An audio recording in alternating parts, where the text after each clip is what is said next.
Hello, my name is Guy Simon, and I will be presenting the culture, background, and heritage of someone very near and dear to my heart, that being my mother, Cynthia. Cynthia is a native New Yorker. She was born in New York and moved down to the southern United States later on in life. But her early years were spent in Brooklyn, New York, and then she moved down to the Tampa Bay area during her teenage years. She is the seventh of 10 children.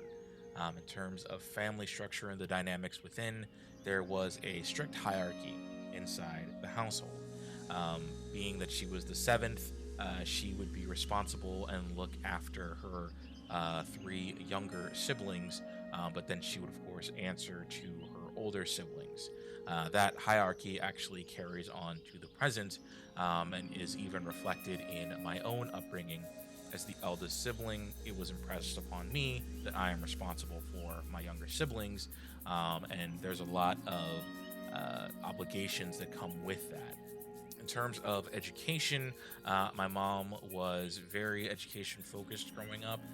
She left home early at age 16, so she did have to complete her high school education as an adult. But from there, completed her diploma and went on to attend college before meeting my father and traveling the world while he was in the United States Army.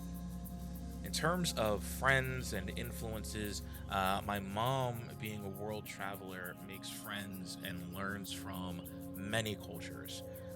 She is a melting pot of ideas, and I actually give credence to um, her love of learning to my own love of learning and my own love of writing. She will happily explore the cultures of other people, such as Eastern cultures or Spanish cultures, and borrow what is good and great from those cultures and apply them to either her own life or specifically raising my brother and I. She had a best friend who was, I believe, Thai, and took and borrowed some of the tenets from how she was raised and applied it to my own upbringing, specifically the strict focus on academics and excellence in the household.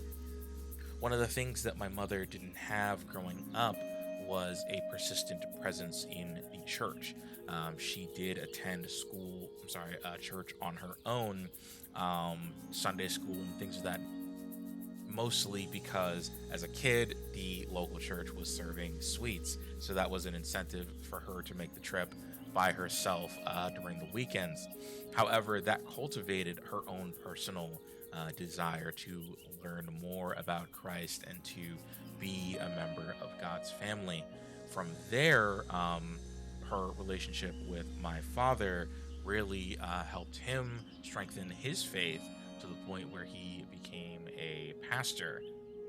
So, all of these things combined has culminated in a wonderfully complex woman who is responsible for my upbringing and for all the great things about me. Her worldview is such that we are responsible for taking care of our family, first and foremost. God is the foundation of everything. Having a relationship with Christ is the foundation of everything, and everything we should do to be should strive to be pleasing in His sight. But on top of that foundation is family. So from there, outside of family, there is a genuine passion for excellence. My mother believed in if someone could get an A, you should get an A plus, and things of that nature. She also was a big proponent of, okay, you scraped your knees, it's time to get up, it's time to keep pushing, it's time to keep moving forward with life. My mother is the most loving and supportive person that I know as well. She will welcome anyone with open arms and will move mountains to help them.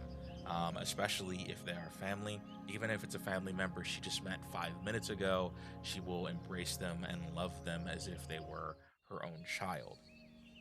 As far as my own upbringing compared to hers and my own background compared to hers, what she had in terms of a background enabled mine to exist.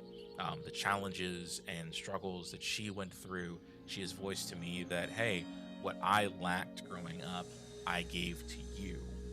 What I wanted growing up, I gave to you.